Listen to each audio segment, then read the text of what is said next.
and welcome to another episode on Maritime Radar. The ocean is one of the vital gifts of God to man. It offers various ecosystem services that enable human existence on Earth. Covering about 1/3 of the Earth's surface, the ocean or the marine environment helps in climate regulation, providing supporting services, the cultural services apart from its provision of food and medical resources. Repositioning the maritime sector of the West and Central African regions towards development are some of the issues that will be on the front burner on today's show. I'm Nneoma Obi-Asualo.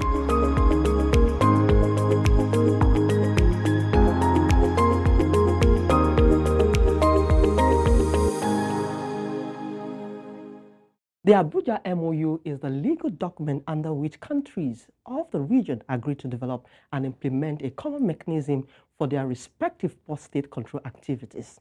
The main work of the MOU is the harmonization of the port-state control procedure and practices of all the countries in the region aimed at eliminating the operation of substandard shipping within the region, thereby ensuring maritime safety, security, protection of the marine environment from pollution. It also includes improving the working and living conditions of ship crew and to facilitate regional cooperation and exchange of information among member states. There are 22 countries whose port-state control functions fall within the Abuja MOU. Before we get further into today's lineup on the program, let's find out the latest in maritime news.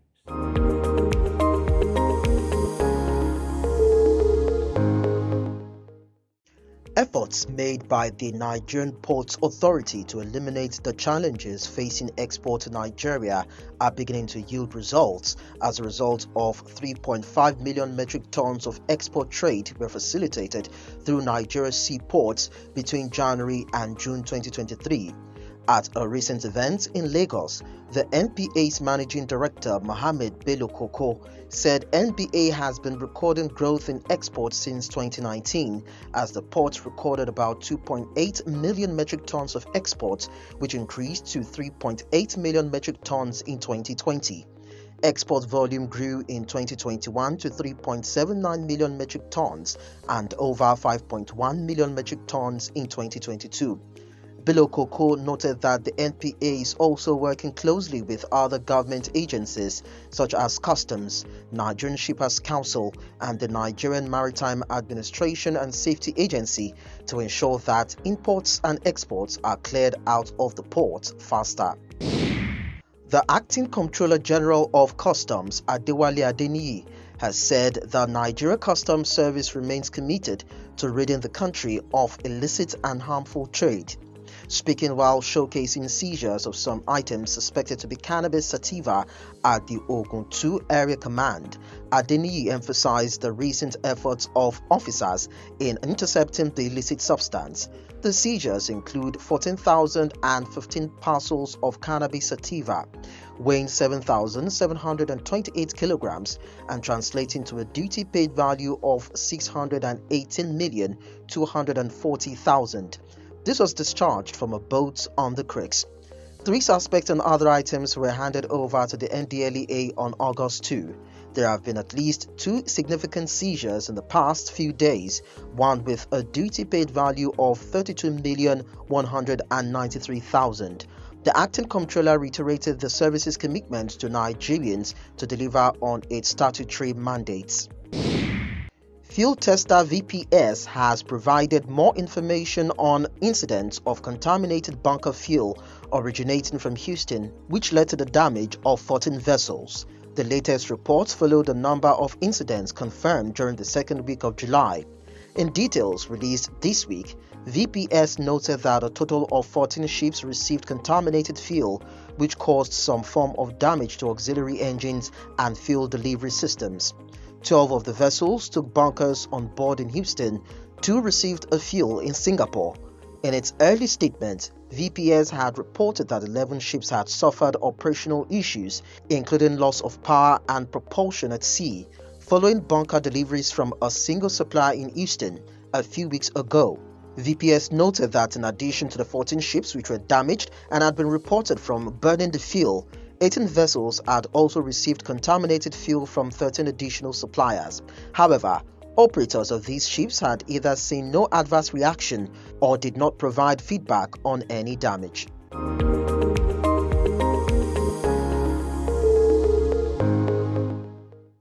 Africa needs its own storytellers, people who understand the continent because they're from it. People who know that news is more than just a conversation starter, it's our stories. Because these stories run deeper than headlines and segments. It's about digging deeper to get the facts and telling the human side of every single story, not just the echoes from foreign headlines and perspectives. It's time to take back our narratives and share them in our voices. The birth of Africa's New Age reporting, and this is where it begins, right here at New Central TV, with stories that put Africa first.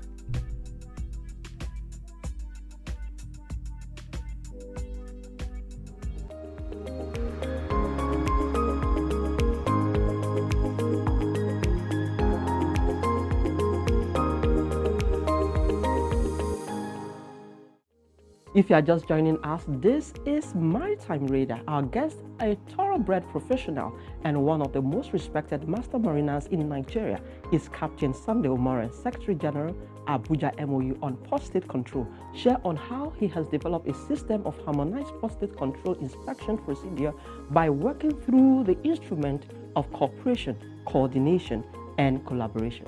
Stay with us.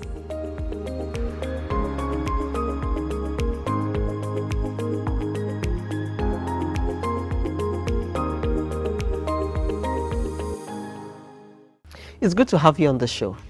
Thank you very much, ma'am. Let's start this conversation looking at having a background understanding of what Abuja MOU is, and you share with us your milestone, all you've achieved during your tenure in office. Okay. Thank you very much, ma'am. Abuja MOU is one of the 9 MOUs set up by IMO, the International Maritime Organization, with the clear objective of ensuring that no substandard vessel trades within the world. And of course, with that, you talk about the protection of the marine environment.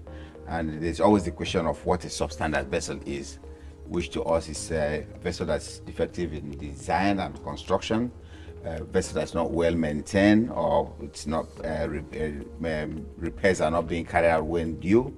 It's prolonged life. It's been used past the age of scrapping age, and it's not manned by qualified personnel, or it's undermanned, as in having fewer laborers on board the vessel, or it's having questionable safety standards, and it's not complying with IMO regulations. And also finally, it's the condition of the seafarers on board the vessels are not of acceptable standard, because a happy crew is a happy vessel and it's a safe vessel. So those are the things that we actually aim at eliminating. Okay, talk us through what you've done since you assumed office. Okay. I came into the office in 2021, and I would like to give kudos to the past Secretary Generals that were there before me. They did great in moving the MOU to where I met it. And when I came on board, I decided to focus on what we call operational excellence, moving the MOU to the next level. Presently, geographically, Abuja MOU region is made of 22 countries, from Mauritania to South Africa. I met Abuja MOU with 16 members, 16 countries that are fully signed up to be members. We have so far succeeded in getting 2 members on board. We've gotten Republic of Cameroon and DRC, Democratic Republic of Congo, as members. So we've increased the membership. We still have 3 more countries to go. We've also looked at... So what are you doing to bring those countries? Well, we're constantly engaging them. We've constantly engaging them directly from our side. We've gotten the embassies in Nigeria involved in pushing them in. We've taken the the drive to international platforms, like in IMO meetings and in my engagement with organizations like the Indian Ocean Commission. We've gotten them involved. So the pressure, the heat is on them because it's a net. The MOU system is a net. If there's a breach, if there's a gap from one country, it means a substandard vessel can easily slip through. Oh. And once it slips through, the sea is quite open. So an incident in Nigeria can easily affect the whole region. An incident in Cameroon can easily affect the whole region. So it's imperative that everyone must be to captured. get everybody on board. Okay. The strategy is harmonization of the inspection process. What do you mean by harmonization? It means if a vessel goes to Ghana and is subjected to post-state inspection, the same vessel, if it goes to Nigeria, if it gets to Nigeria, should go through the same standard. If it goes to Cote d'Ivoire, it should be the same standard. So there is no, sometimes ship owners are like, oh, these countries are much more stringent. The laws are not enforced, not stringently enforced in certain countries. So they tend to probably go to the countries that they can easily go in and walk out. But the way we work is such that whatever you see in one country is what you see in the other. So there is no weak point. There's no weak link in the whole loop. And we've also introduced the mentor-mentee scheme, to which countries that are doing very well in post-state control are selected as mentors to mentor the other countries that are struggling. We have also signed up data agreements with countries that have maritime domain awareness. What maritime domain awareness? It's a system whereby you monitor all the activities within your coast. Like in Nigeria, the C4I system, to which if a substandard vessel is flagged, we can easily just get to them and find out where the vessels are and then pass it on to the member state. And we've also used simple technology to improve communication. We have actually created a common WhatsApp group for all the post-state control officers, because one of the outcome of an inspection could be for a vessel to either fix the defects before sailing or fix it at the next port. In time past, maritime administrations will send their post-state control officers to IMSIA in Italy for trainings. We have contacted the maritime training institutions in the regions that are offering foreign-going courses. We've had meetings with them for us to start some sort of training program, certificated training program for post-state control officers in the region. Without blowing our trumpet, we happen to be the first MOU to take that step. It was also reported in the recently concluded III committee meeting in London in the IMO building just a few days ago, and it was applauded. So we are now working with the maritime administrations to design a training package for fresh people that are coming to the system, and then also a refresher course for the ones that have been in the system. Because shipping is dynamic. IMO churns out convention almost on a yearly basis. So we need to keep abreast. One of the things you mentioned as your achievements is the mentee, but we will take that after this short break. Please stay with us.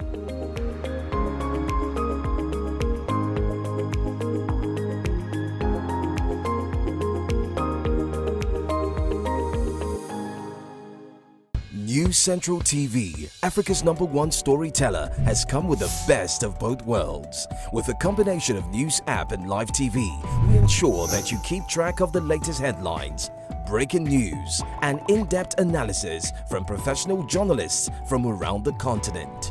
Download the New Central TV app on Android and iOS and get started today. Don't forget to follow us on New Central's social media platforms. New Central, Africa First.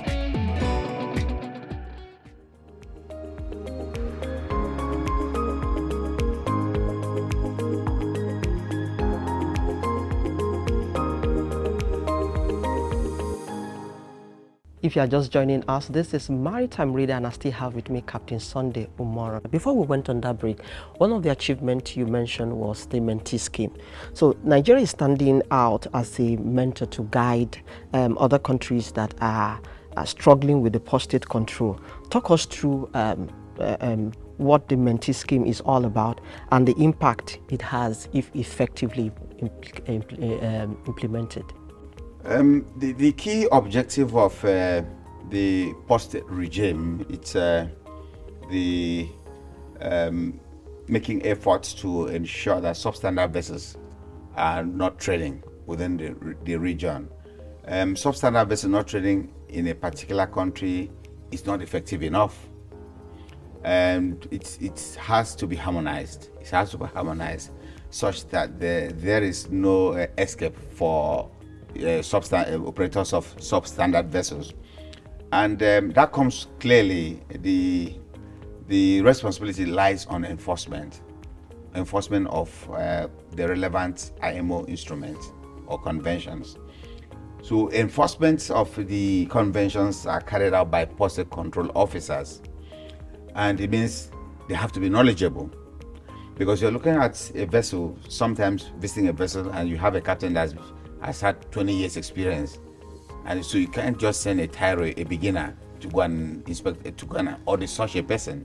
So the mentor scheme, the mentor-mentee scheme we had was first looking at countries that have performed very well, exceptionally very well. The performance now is not just about the number of inspections. It's also an integrity thing. It's actually influencing the countries that are struggling. So we, Nigeria, South Africa, Ghana, made the list for the English-speaking countries. Senegal made it for the French-speaking countries.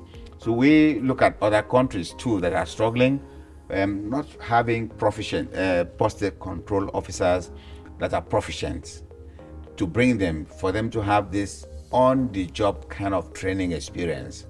And so Nigeria was picked, and we matching them with Sierra Leone. The DG, like I said earlier, had approved for them. So the Sierra Leoneans will come to Nigeria, work with the Nigerian post-state control officers for a period of about 2 to 3 weeks, get mentored, and then they move on. By so doing, we were upping the game. So it won't be a graph kind of thing. Oh, this is high, this is low. Absolutely not. We want to harmonize. We want to have it plateaued. Let every country, all the countries in the region, have matching standards. In fact, IMO has moved from regional now, that it's not just about countries in the region, it should be countries in the world. That's the next phase. They are all moving. Oh, good. What's been done to address the rate of at which foreign vessels spill oil with impunity in the coastal regions of Western Central Africa where you operate? Okay. From IMO's standpoint, the marine environment is our only world, and we must do everything to protect the marine environment from effluents, either from air or from sea. And so we have a regulation, MAPO, the pollution regulation, that clearly defines what can go into the waters and what cannot go into the water. And of course, as in every convention, the bottom line is implementation. If you don't enforce any convention, it's as good as not having any. So there are two levels of enforcement: the flag state, which is the country itself, and the port state, which is for foreign vessels coming into your country. So on the flag state, when it comes to the criminal aspect, the crime against the state, it is left to the flag state, to the country, to monitor.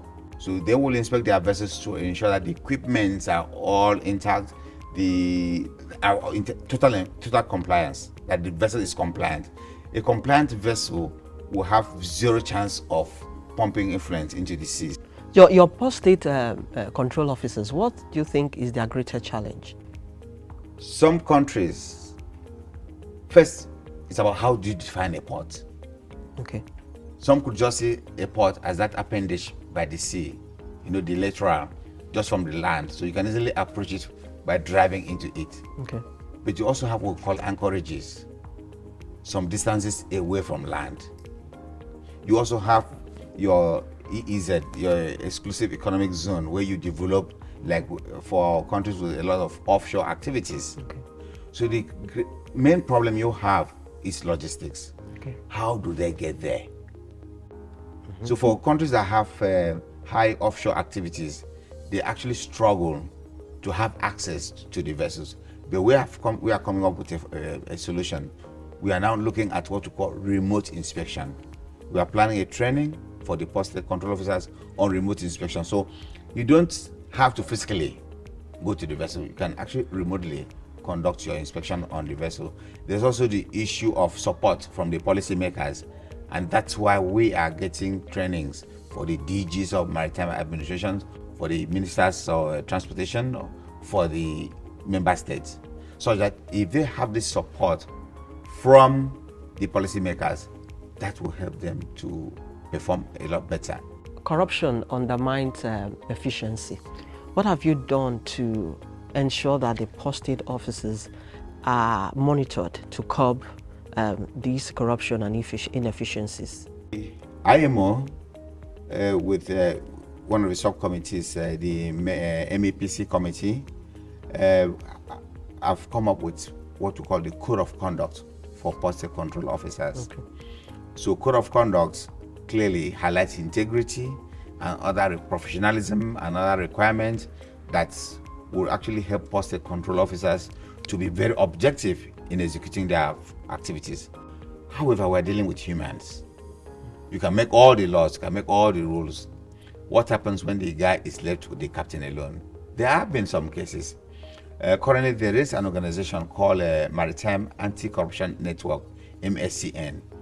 Abuja MOU stands as the first MOU to partner with them.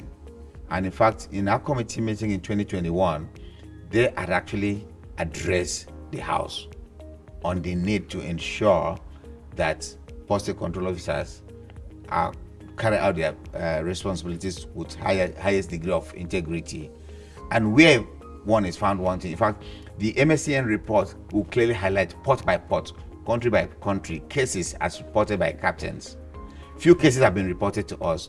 We actually have what we call a feedback loop, a feedback system, and we've also given the ship owners the opportunities to get back to us if they have any issue of related to corruption, corrupt practices amongst the posted control officers. Before I let you go, how has Abuja MOU been able to implement and enforce the posted control regime?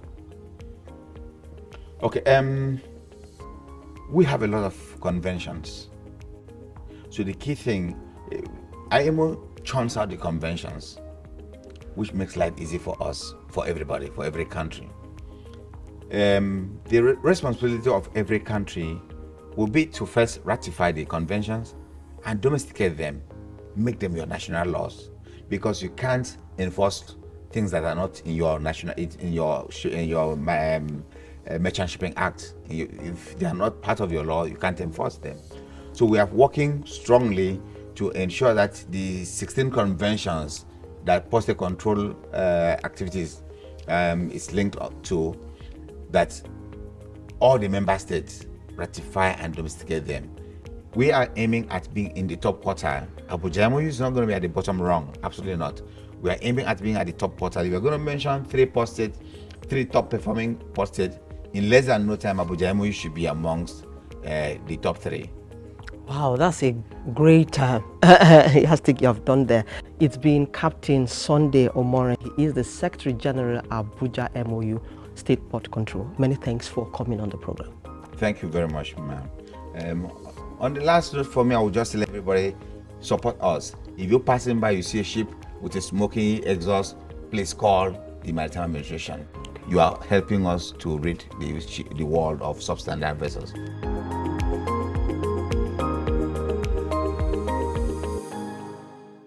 Africa needs its own storytellers, people who understand the continent because they're from it.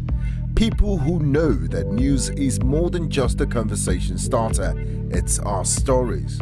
because these stories run deeper than headlines and segments. It's about digging deeper to get the facts and telling the human side of every single story, not just the echoes from foreign headlines and perspectives. It's time to take back our narratives and share them in our voices. The birth of Africa's New Age reporting, and this is where it begins, right here at News Central TV, the stories that put Africa first.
And that's our show this week. I hope you learned all you need to know about Abuja MOU. Every week, join us on Maritime Radar as we explore factors that will ensure the development of the maritime sector in Africa. You can also expect the latest in global maritime news and industry insights right here. I'm Nneoma Obi-Asualo. Many thanks for your time.